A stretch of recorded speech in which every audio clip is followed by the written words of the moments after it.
ہم وادی زہرا میں آئے ہیں زیارت کے لیے. یہاں مولا حسین علیہ الصلوۃ والسلام جی کی زری مبارک ہے. پاکستان کے دور دور علاقوں سے یہاں عزادار مومنین آتے ہیں، اور جو بھی مخصوص دن ہوتا ہے ادھر، جو موسومین کی عزا کا ہو یا اس کے جو خوشی منانے کا ہو، یہاں آتے ہیں. یہ نسبت حسین ہے زری کی. یہ ہم ادھر آتے ہیں، ہم مولا حسین علیہ الصلوۃ والسلام کی زری کو نظر میں رکھ کے ادھر دعائی مانگتے ہیں. تو ہم ادھر ایسے ہوتے ہیں کہ وہ دری کھڑے ہیں.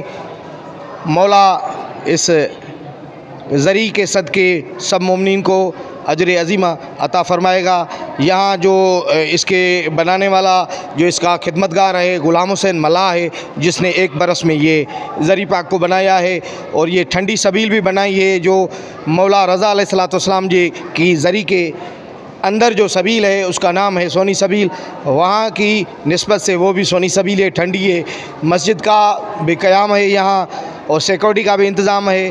لیڈیز اور مردوں کے لیے الگ الگ ادھر جو انتظام ہے. زائرین وہ زیارت کرتے ہیں. ادھر جو لوگ باہر سے آتے ہیں وہ رہنے کے لیے ان کے لیے جگہ بھی ہے، لنگر بھی مل جاتا ہے. یہاں اچھا سا ماحول ہے. مولا کے زری کے جو زائرین آتے ہیں وہ ڈیلی کے بنیاد سے آتے ہیں. مخصوص دنوں میں بہت رش ہوتی ہے.